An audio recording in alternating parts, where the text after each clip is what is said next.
Welcome to Democracy in the News. Today, I'm going to start out with a quick channel update. The majority of the program is going to be going over Biden's State of the Union, or it's not officially a State of the Union, but that's essentially what it was, kind of covering his first 100 days. We're going to briefly go over Congressman Tim Scott's response. I want to go over the census results that came in that show which states are going to be losing and gaining representatives. And Gavin Newsom, it seemed it's almost official that we will have a recall election in California. I want to briefly go over that.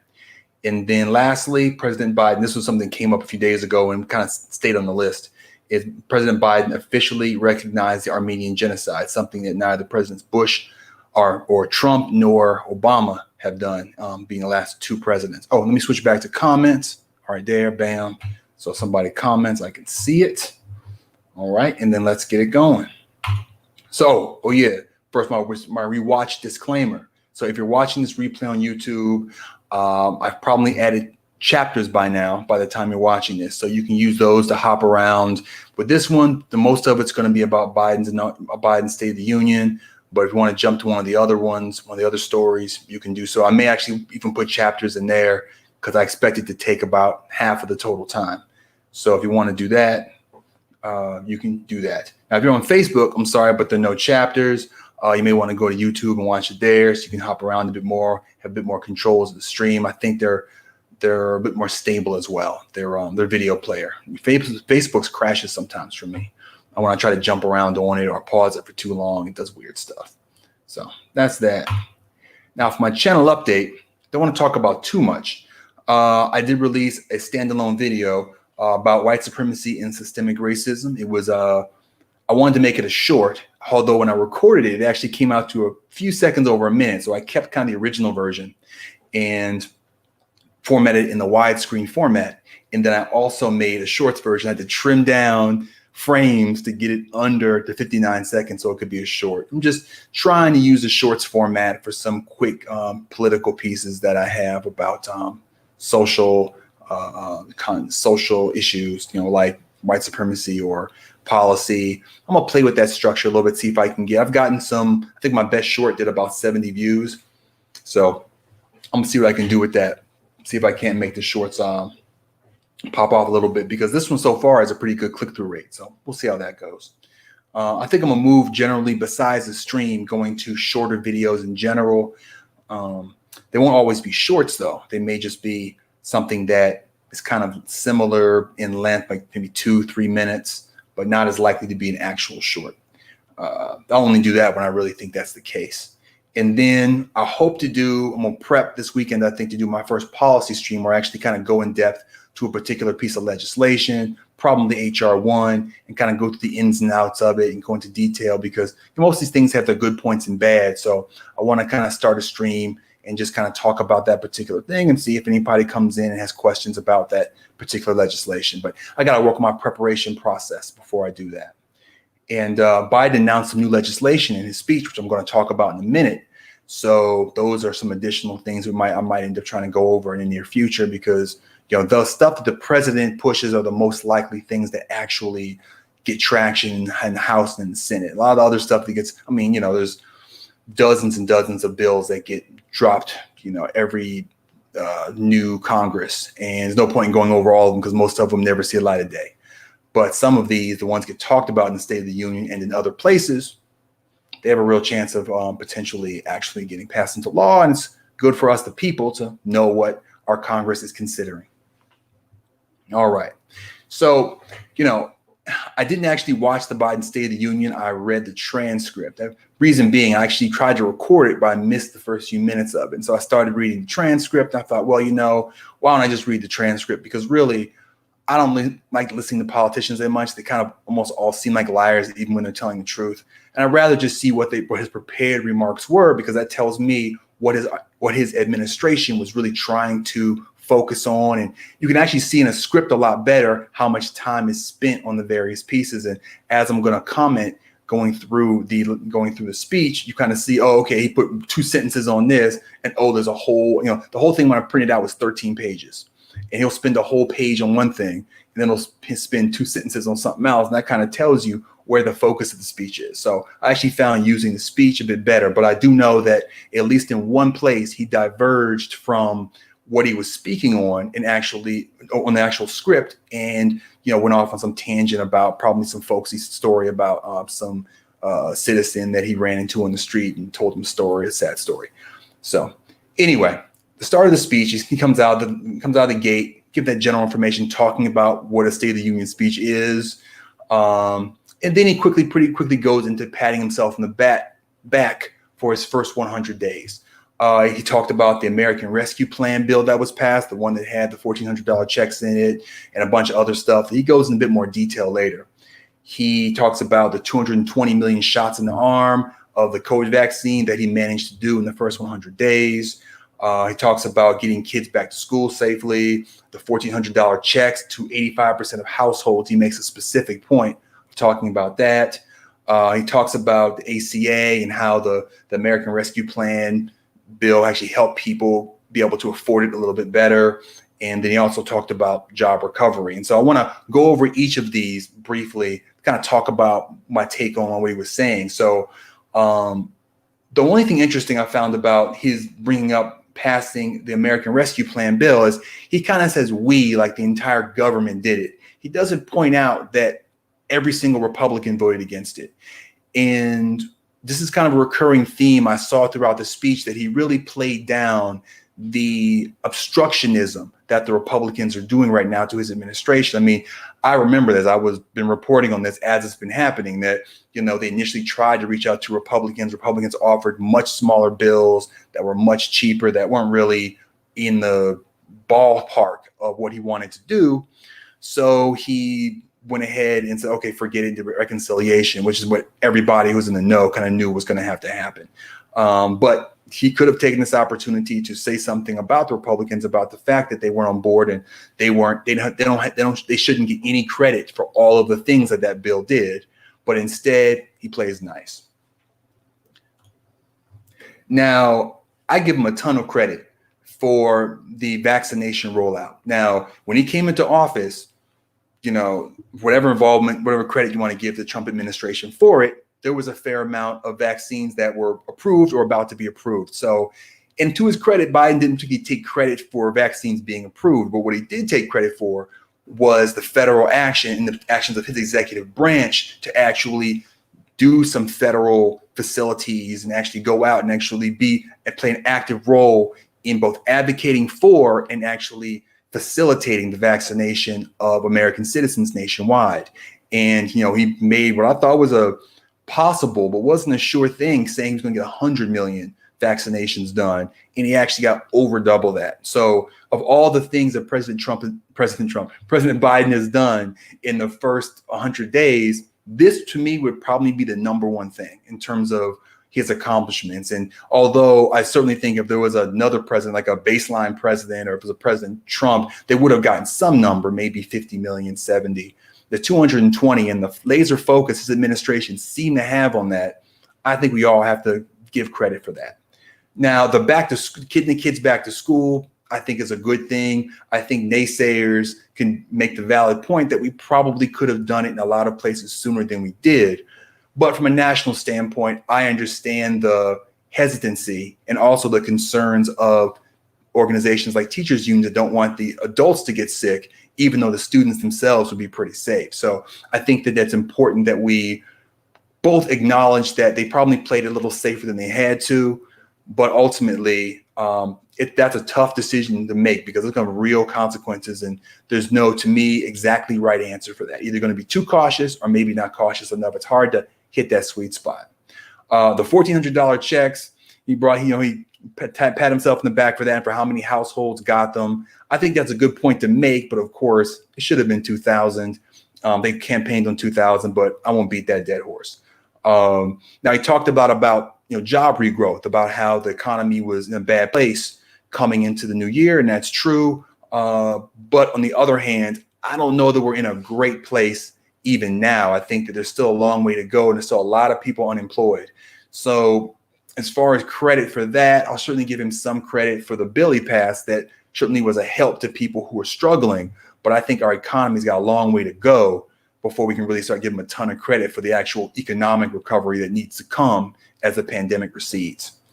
Now, at this point, he kind of shifted a bit and went to introducing the American Jobs Plan, which is basically his infrastructure bill. And I thought that that was pretty smart of him from a political standpoint to, instead of kind of naming it an infrastructure bill, like the American Infrastructure Plan, naming it the Jobs Plan, recognizing that, like I just said, we're still in a pretty rough place as far as jobs go. There's, of course, a concern about automation and how we're losing jobs even during a recovery because of automation taking jobs away.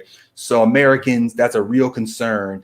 And to his credit, he says, okay, we're going to build this bill around giving Americans jobs, even though if you're insider politics, you know that this is really about building infrastructure. And indeed, he goes into selling. He talks about, repairing bridges and the various aspects of infrastructure, providing internet to all Americans and updating the electric grid and all that kind of stuff. But this is going to be probably a reconciliation bill. Again, he doesn't take any shots at Republicans, doesn't say they're going to be against it or even set the deck against them. He could have done that. He could have said, hey, the Republicans, we want to do this. They're going to be against it. Hold them accountable or something like that. He doesn't really do that. He kind of plays nice and even says that, hey, the few of them are talking to me about this. They've got their own plan. Maybe they'll play ball and being hopeful and optimistic when he really should probably be playing more hardball with them. Because, Obama, he was vice president, and during Obama's, it's the same minority leader in Mitch McConnell. McCarthy's been in the leadership for a long time. These are the same Republicans Obama was dealing with. And so there's no excuse. Like Obama could say at least, hey, I got there. The Republicans, there were a lot of reasonable Republicans still theoretically in Congress. At this point, Biden has to learn Obama's lessons.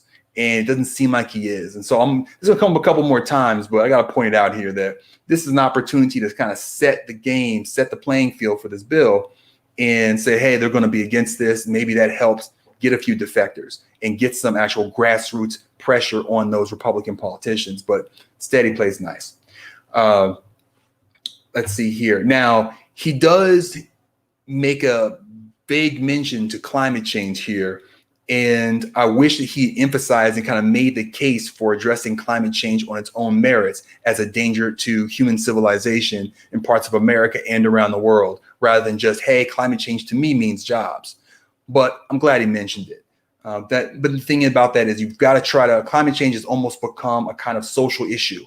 And I think that politicians need to recognize that and need to face that push head on and really attack it with facts and with information and not try to turn climate change almost into a different issue. Like try to turn it into jobs politics or identity politics. Sell it for the case that it is, which is a threat to human civilization in many parts of the world. I'm sure plenty of other parts of the world that are, but in different ways. So sell it for its own merits because it's got plenty.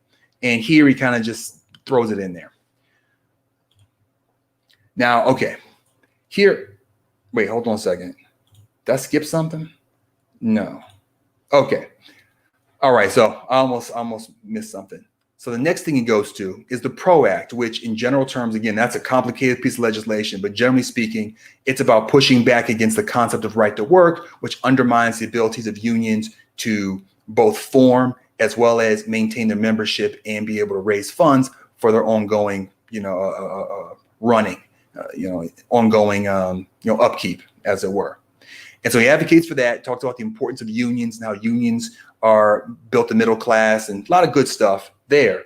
But now is a good time to bring up something that Joe Biden did not discuss, President Biden didn't discuss at all. Its entire, seemingly, I'm guessing it was about an hour long. This thing was long. And that was the filibuster. Filibuster reform, which inside of Washington has been a ball that's been bounced around a whole lot. A lot of people getting asked about it.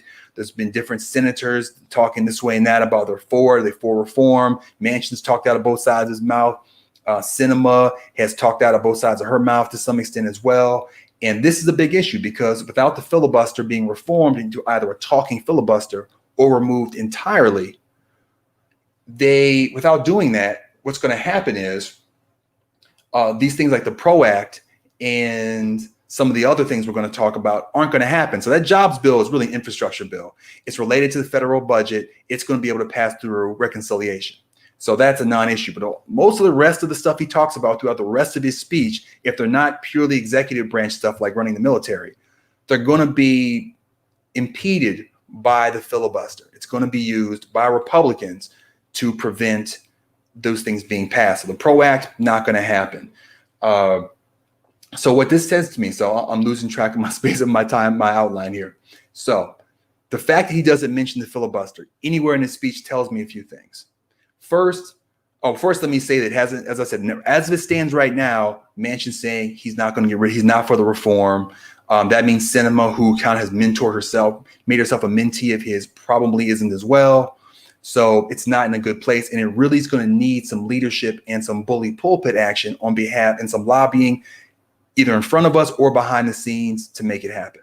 So having said that, what him not mentioning it means is he's probably not confident that he's going to be able to do anything about it, that he does not want to stake any political capital on being able to get the filibuster accomplished. Now, having said that, of course, he brings up a lot of things that a lot of people are for, and he advocates for unions and advocates for the $15 minimum wage, which could be part of reconciliation, but we'll get to that in a second. But right now, those are merely virtue signals if he's not willing to address the obstacle to getting those types of things passed, which is the filibuster. So this also says to me that he at least is not willing to apply public pressure at this point to fighting for it. Now, he's got 2 years. We've got the rest of this year. He's got next year before the next elections. Maybe he'll change his mind. Maybe he's trying to play nice, like he's Republicans. Maybe he's trying to play nice with Senate Democrats, like Sinema, like Manchin. But what this says to me is in the short term, we can't get our hopes up, and we're going to have to watch the tea leaves and see if things go bad enough that he has a change of heart. Because I'll give Biden credit for this. He seems like he is trying to adjust to the political landscape as it appears in front of him.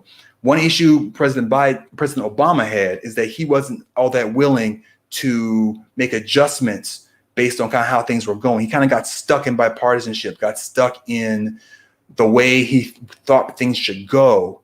And that held him up until he didn't have any power anymore.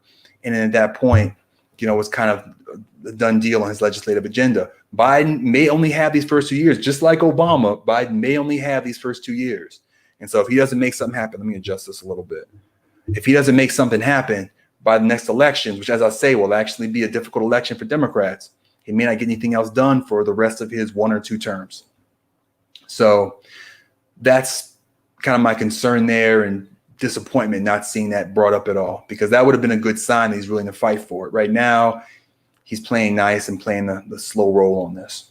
So he also mentions the $15 minimum wage kind of at the tail end of talking about the PRO Act, talking about the Jobs Act. And to me, it seemed a cruel irony that he might try to pass the Jobs Act through reconciliation, or the jobs plan through reconciliation, but not raise wages. Because what's the point of spending all his political capital getting a giant jobs plan accomplished, but still not addressing the issue of poverty wages that people are non-living wages, at the very least, if not poverty wages, depending on the situation that many people are dealing with. Because a lot of those things are going to be contracted out to private companies that are going to be paying the minimum wage. To a lot of the jobs that he pointed out don't require a large an education beyond high school to do them, which means a lot of people that want a few jobs, that suppresses wages. And so that's why something like a minimum wage is important for our society to set a minimum value to labor. And I think he, in principle, agrees with that, but he barely threw it in. And he tried to tie it to like the identity politics with helping women getting paid more. But it kind of feels like it's kind of a half-cooked idea. And he needs to, again, just sell it on its merits instead of trying to turn it into a different issue. Because I think on its merits and as something that should apply to everybody and would apply to everybody, it should be sold as something that can apply and should and is needed for everyone, be they men or women, white or black, or whomever else. Another good idea I saw came up at this point was he mentioned investing by the government into non-military research to then allow businesses to use to improve the economy. This is something that Eastern countries I actually heard about Japan doing this. And apparently, according to President Biden, I keep calling him Joe. President Biden, I should call him President Biden. According to that, China's doing it as well. And it's a good idea because it gives you a leg up in developing industries if you have the government, subsidizing that research. And so he pointed out that that's something good. It shouldn't have to go through the military or NASA. It should be something that different organizations inside the government, like the National Institute of Health, do in order to find new technologies that then get created and sold, and the push and improve American industry and keep us competitive to other countries and other businesses in other countries that are developing new products as well. He also, so the next thing is Joe Biden introduced the American Families Plan. Now, this had 4 components to it, but let me point out right now that, again, this looks like something that without filibuster reform is simply a virtue signal. Now, a lot of the stuff he talks about here is stuff that he talked about when he was campaigning and will be a fulfillment of a lot of his campaign promises. But again, without the filibuster reform or getting 10 Republicans to go along with it, it's not likely. And as I'll explain, with these 4 things, you're not likely to get 10 Republicans. So first is he kind of dips his toe into the whole free college pool by talking about free community college for all Americans, as well as 2 years of free pre-K, therefore expanding the amount of years,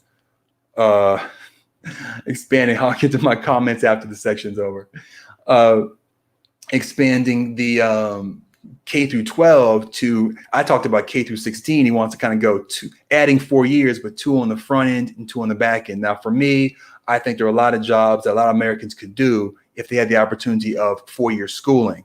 But I think that, again, he's kind of negotiating with himself and just suggesting 2-year community college, which, you know what, that's still very good. And there are a lot of opportunities that would open up for a lot of Americans. So on those, it definitely has merit. But I think that you could certainly provide at least some potential additional subsidy for people for certain types of jobs that require 4-year schooling and they can't be done through community schooling that are important, like people that want to become doctors. You can't become a doctor through community college. You got to go to university, but we need more doctors. We need more people that need advanced degrees. And so to get there, of course, they still make them pay for the advanced part, but you still need a 4-year degree to even be pre-med. So that's something to consider, I think. Another piece was affordable childcare. Another one was 12 weeks of family and medical leave, which for a rich country, which America's the richest, is long overdue. And then extending that child tax credit that the bill he passed earlier, the reconciliation bill that was already passed, had for this year, extending it ongoing to help support families, which I think is a good idea. Children aren't cheap, and I think certainly adding non-qualified. Now, I like non-qualified support. I don't care if you're a billionaire, if you have kids, give them the child tax credit. I don't think you need to. Now, I think in this one, he doesn't go into a lot of detail, but I think with this one, there is some degree of limiting based on income. I can't remember the word for that, but limiting it based on how much income you have. But something like this, I think, applies to all Americans. Even no matter how rich you are, you still got to pay for the kid. We should be, in general, trying to make as many entitlements of the government universal as possible. It makes them better protected from being, undone later on. And it also is general principle. We should be thinking about, is there any reason why we shouldn't? Like, for example, with this child tax credit, is there any reason why we shouldn't be giving a child tax credit to a rich person? They still need to take care of their child. And I'm all for taxing, and we're going to go into taxes in a minute, but I'm all for taxing the very wealthy at even higher tax rate than what even President Biden proposes. But just go ahead and do that. But they say, get the money back on the back end. Go ahead and make it a universal benefit. And then just get the money back on the back end with higher top tax brackets on income.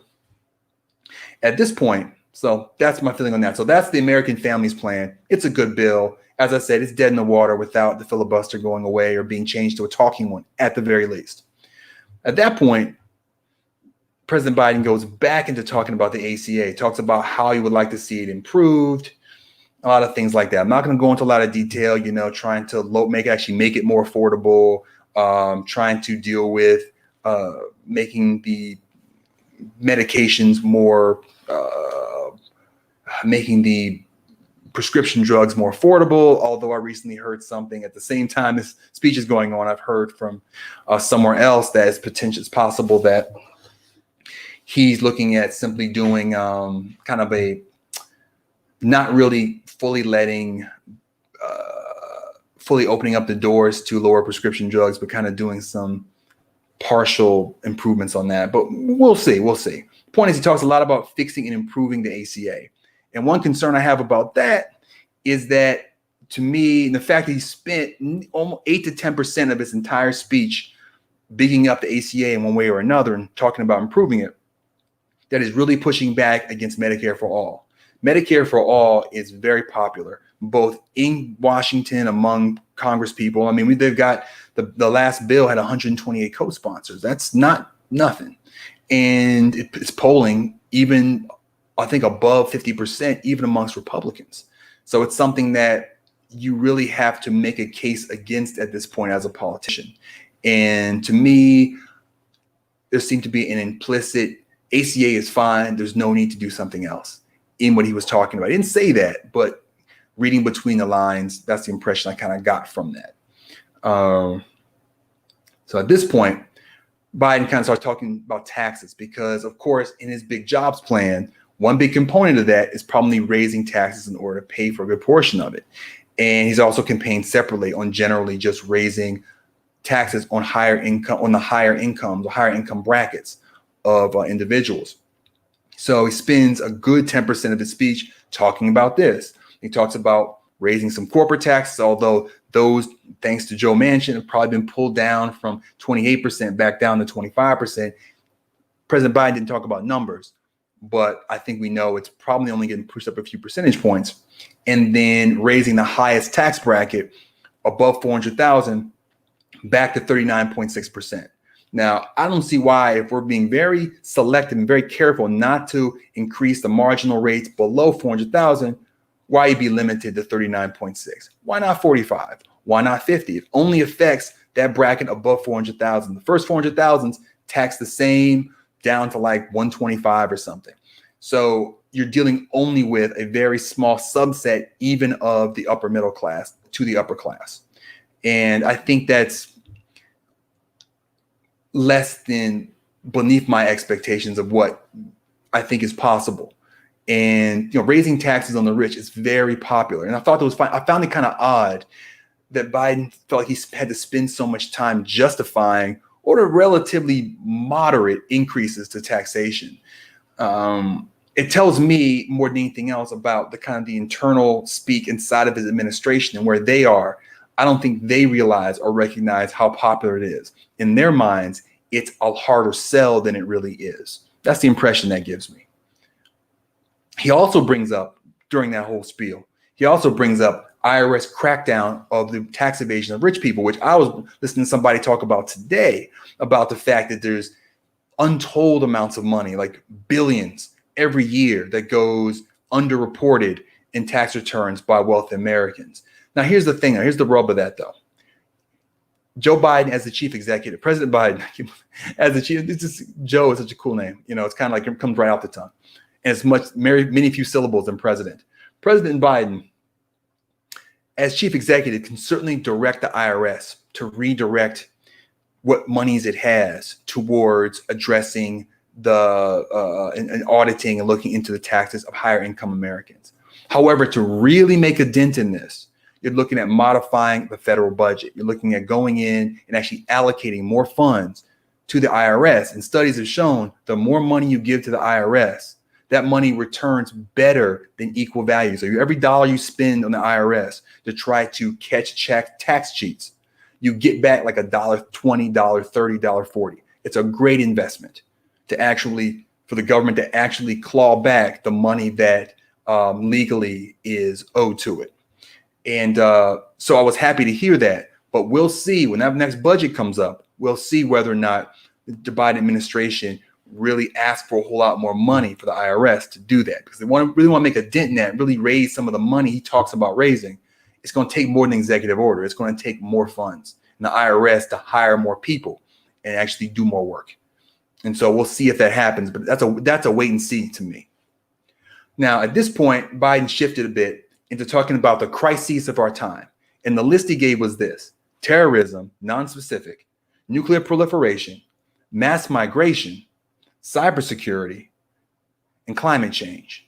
Now, the biggest thing missing from here, although we talked about it in other places, was of course the anti-democratic laws and movement in this country, which I think is a huge problem and something that I've been doing grassroots work on for almost a decade. And that's our society valuing, calling money speech and passing bills to try to increase the corporate power in our society and decrease people power and individual power to influence the government. And I think that that's critical. And I think that things like climate change that are so important and that most people, I think generally the majority of people are in favor of, don't happen because of the lack of true democratic representation by our government. So to me, that's a crisis. And he talks in other places about democracy. So I'm not saying Biden's anti-democratic. I think for this list, that was something I would have liked to have seen on it. Now, on the terrorism point, we're going to talk about that in a minute. But when I first saw that on the page, I was like, I need to hear more about that because, international terrorism isn't all that particularly dangerous to Americans in terms of actual numbers. It's a scary thing. But in terms of actual people's deaths and injuries due to it, aside from our active conflicts, which is our choice, isn't very high. And, we'll get into that in a second. Now, nuclear proliferation is an issue, although his focus, when we get to that a little bit later, he talks more about like Iran and North Korea.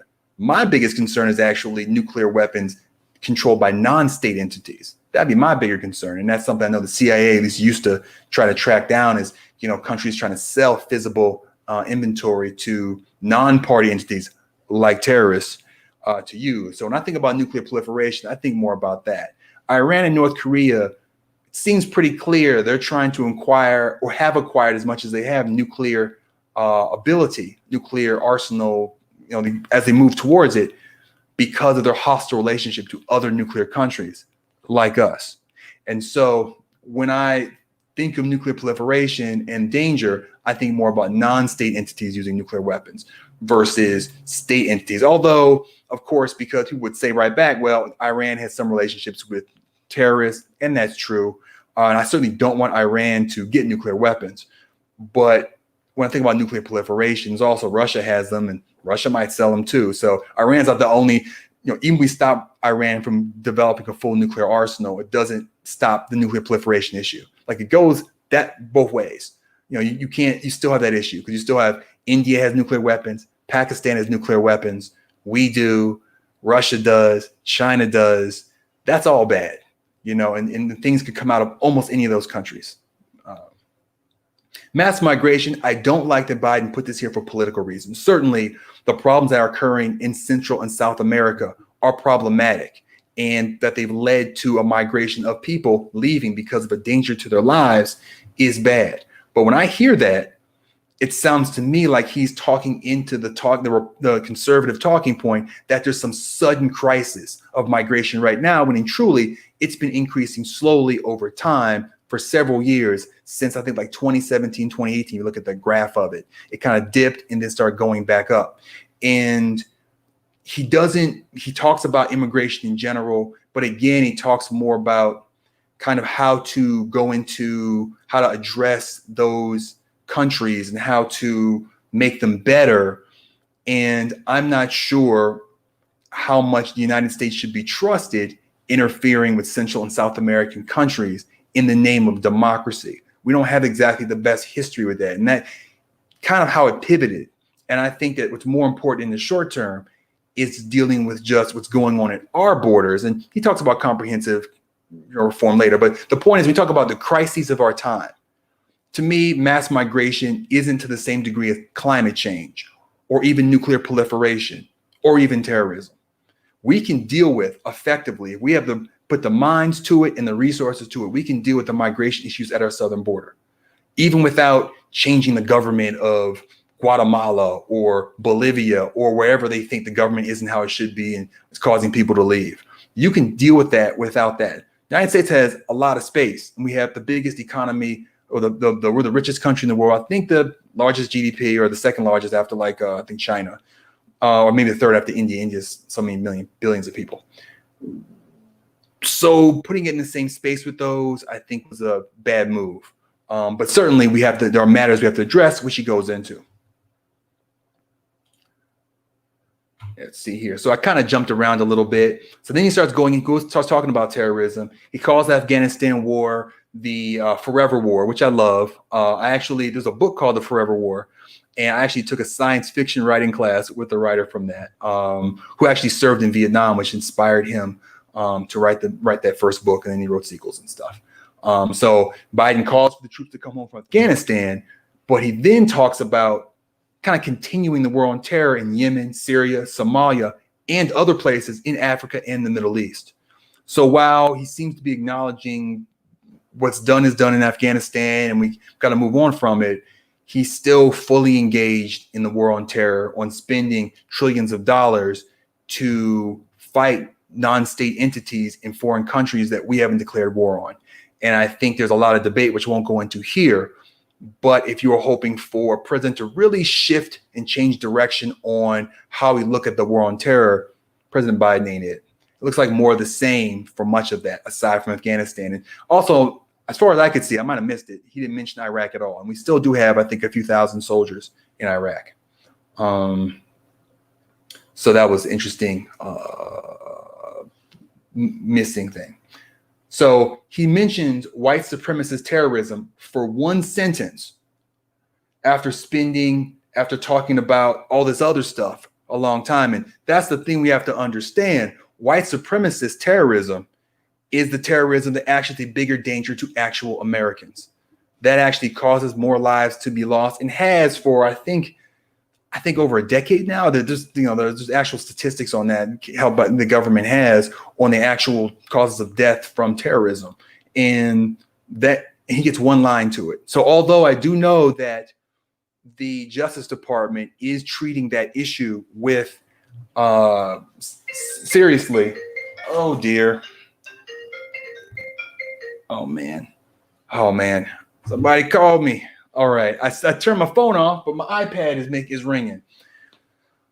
Anyway, so only one line mention of white supremacist terrorism, which is a bigger danger to Americans than international terrorism, Islamic terrorism, whatever you want to call it.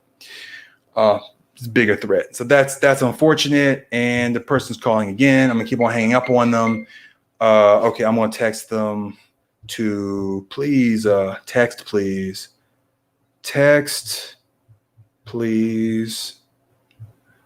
Text, please. All right.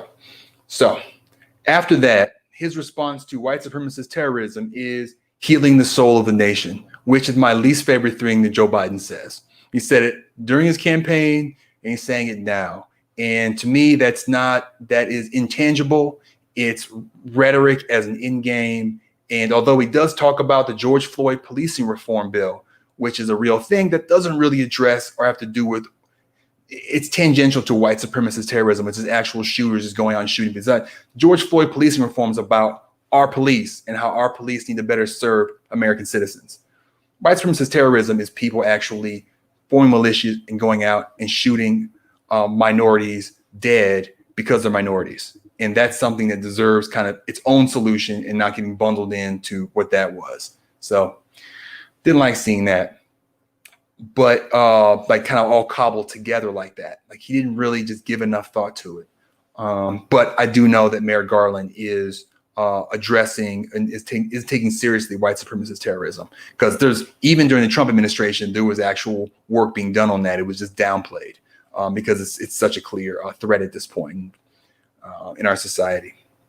Now, again, Joe Biden gives credit to Republicans. In this case, fully due, but he makes a point of saying everybody in Congress gets credit for passing the COVID-19 Hate Crimes Act, which was a bill to protect Asian Americans from hate crimes resulting from the type of stuff the last president would say, like calling it the Kung flu and China virus and all that stuff, and the psychological results of that and the actual physical violence that came as a result of that type of rhetoric. He calls for the passing of the Equality Act to protect the rights of LGBTQ Americans. He called for the reauthorization of the Violence Against Women Act. But both of those aren't going to happen without filibuster reform. And I hate saying it over and over again, but it's super important. It's so important that you actually have people in the news actually asking politicians about it. It's not just some YouTube thing now. Everybody talks about filibuster reform because it's necessary for so much of this. Now, the Violence Against Women Act, the issue with that getting passed is that there's one aspect of it is the boyfriend loophole aspect that's related to gun control. So unfortunately, I'm not even sure if Joe Manchin would sign the Violence Against Women Act because he's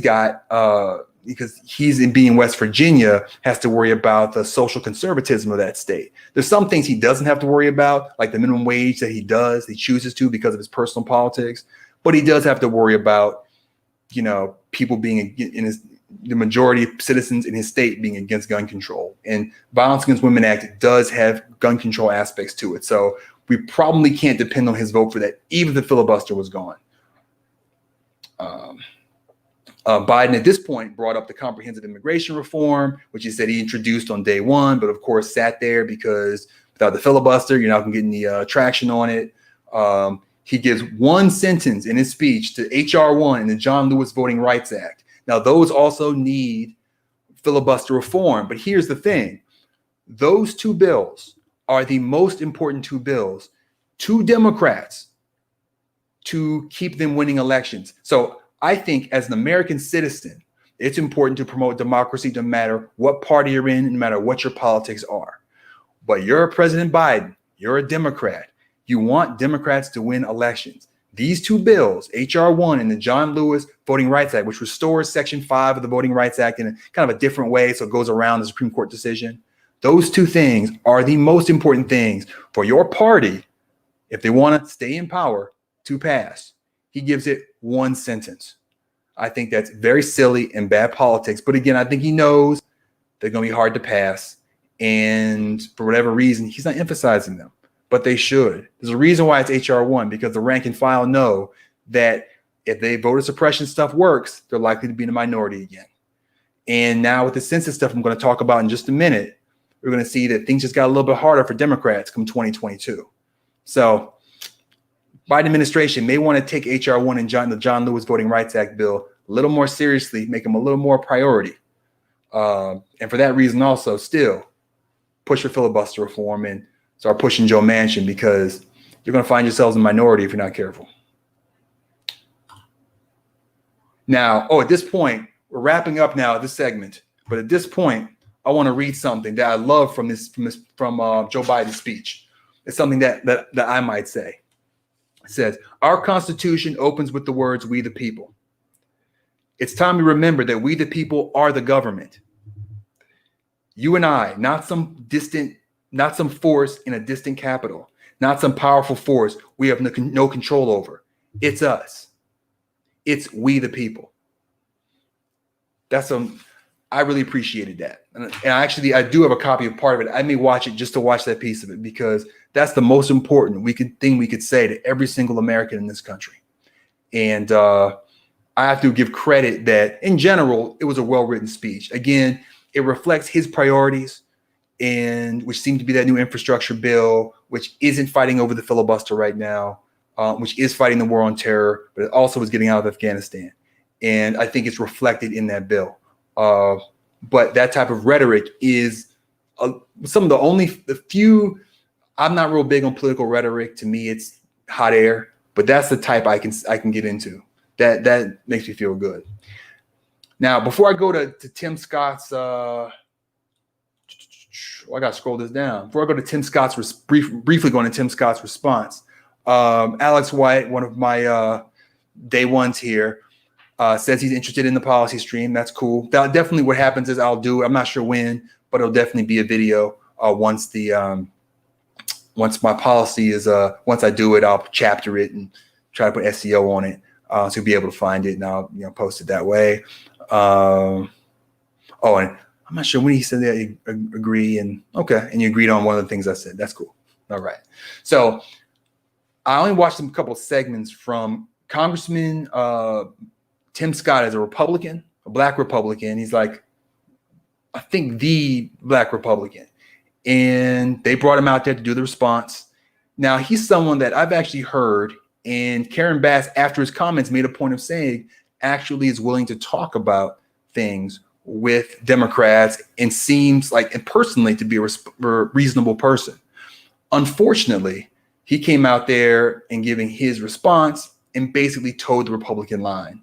He, and honestly, kind of gaslighted a bit. He said some things that were clearly not true. He said Republicans are the ones that want police reform, for example, which is clearly not true. There are numerous local city and state Democrats that have been trying or have successfully passed police reform.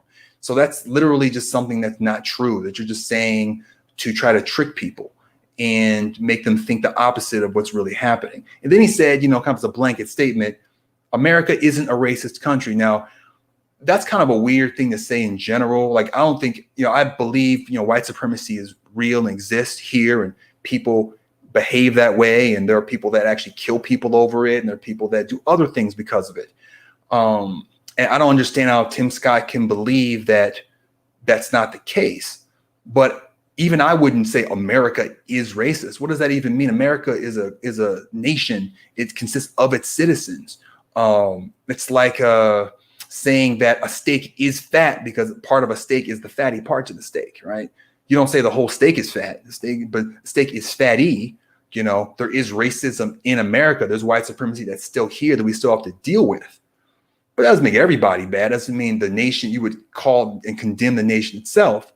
But it also doesn't mean that you pretend like nothing's going on, that there's no problems. And to me, when you say something like that, it's almost like you're saying, America isn't a racist country, so why are you worried about racism?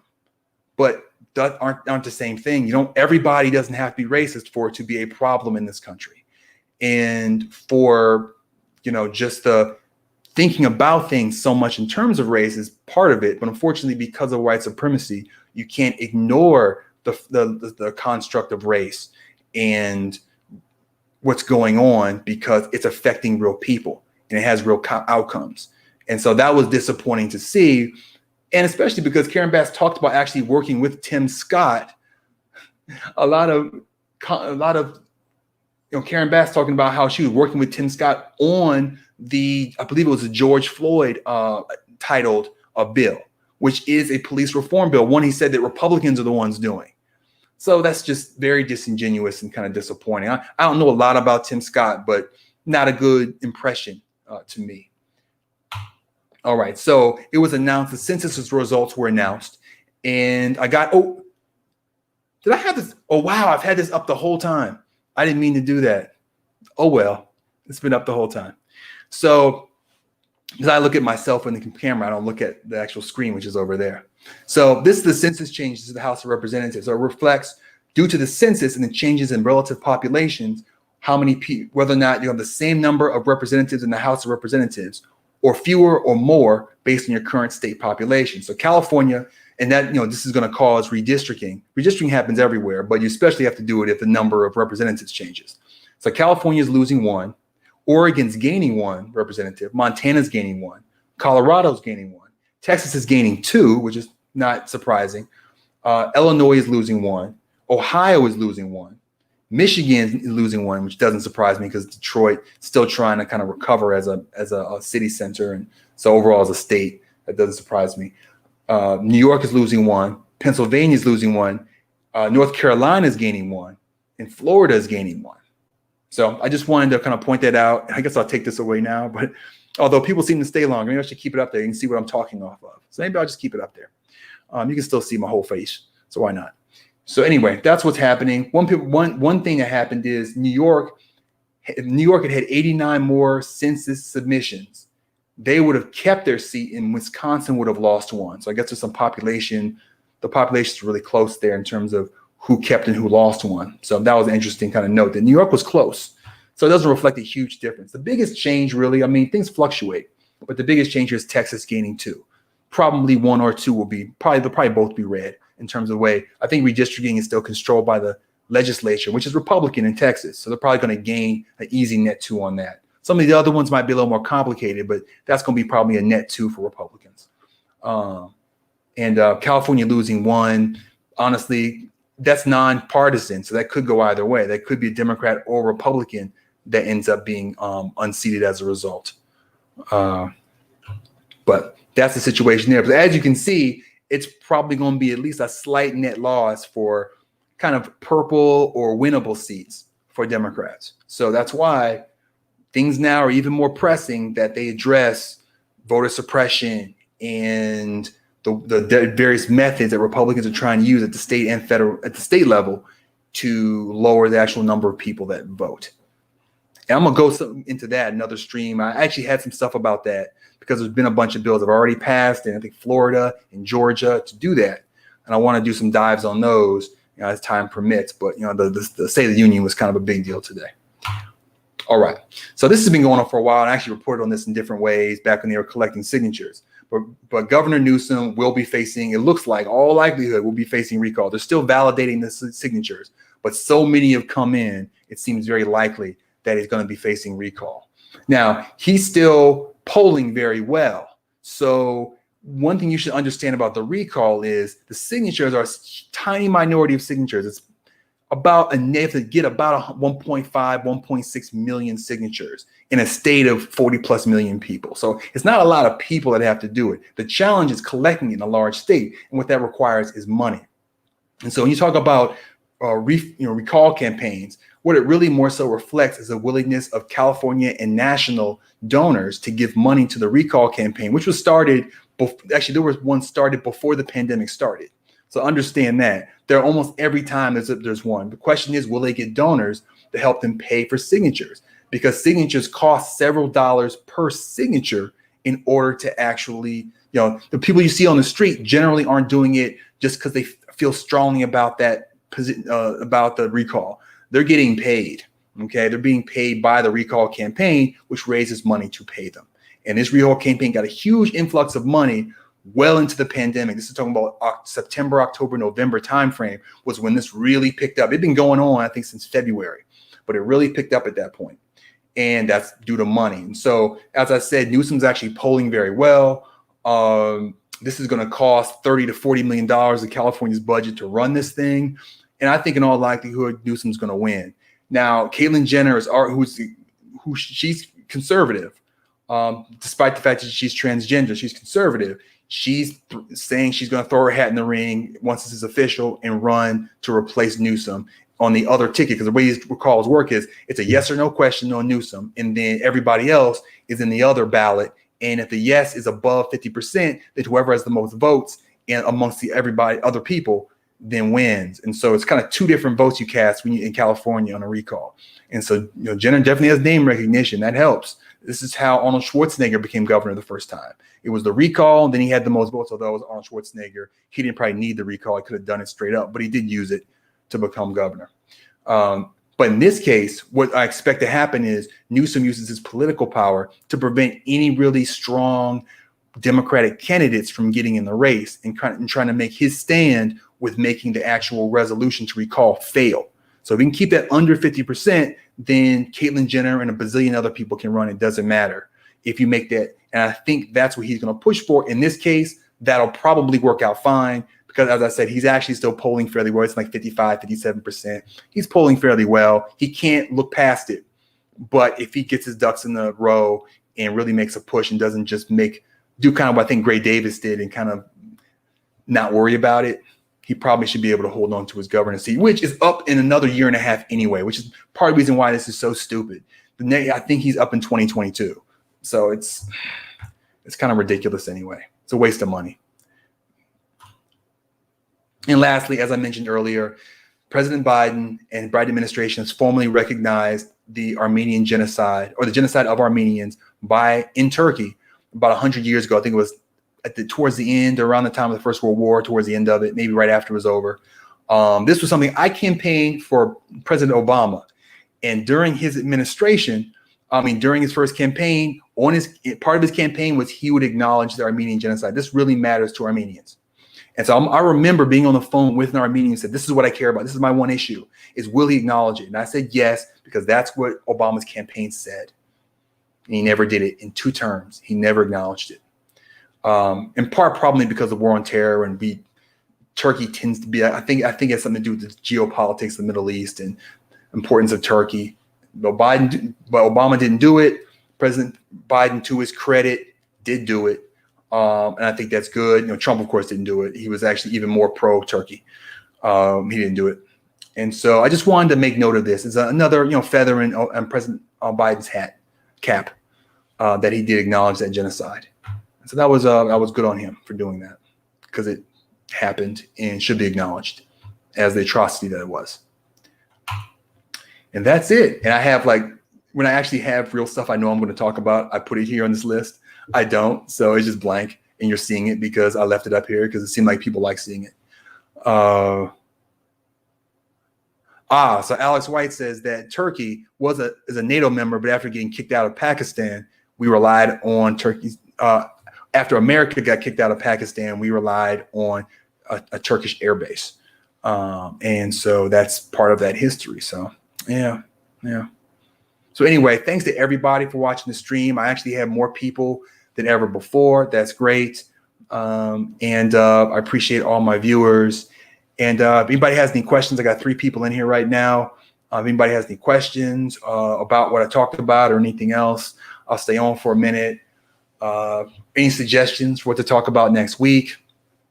I actually have some possibilities over here. I'm not sure yet, though. I'll put them up this way. I got Florida's bill. There was a bill that got passed about somebody, maybe some state want to pass the right to the civil protection for if you hit a protester with your car, you're civilly protected. I think that's a bill that passed in a state. I mean, maybe Florida. I'm not sure where. There's some stuff about the squad and about the lack of organization on the part of the left. I want to talk about that next week, probably. I want to talk about President Biden's Cuba policy, which unfortunately he's kind of skittish about going back even to where Obama was. We're kind of moving towards normalization. There's a huge Cuban contingent of Cuban dissidents in Florida that hate the Cuban government and the current kind of regime there. And Obama chose not to pander to it. It seems like Biden's being more careful. So Alex says he thinks that right to run over people with a car, at least in terms of civilly, you can still, criminally charge them if you can find, but criminal is a higher bar. It's easier. Civilly is just a preponderance of evidence. It's like 51% to win in court for over the money. Reasonable doubt's obviously much higher than 51%. And so civil protection is like a base level protection because it's hard. It might be hard to prove someone hit you on purpose or even was responsible for hitting you. So it's still kind of a tip of the hat that, hey, protesters better watch out for those cars now for intimidation. So anyway, Alex says that he's from Oklahoma. He says he's in Oklahoma, and he says Oklahoma passed that. So it's like that's from their state. Point is, there's a lot of stuff like that. That's more anti-protest than anti-voting, but that's still bad too because protest is an important part of politics and government and part of civic action. So didn't like seeing that. So that's a couple that I have that were on the agenda before Biden's speech came up and kind of bumped them. So I'm thinking of talking about those next week. Anyway, if there is nothing else, then we'll wrap this up. And again, I appreciate you all for tuning in, and take a look out for my next video. Probably be the policy stream, if not the next weekly one. Have a great evening.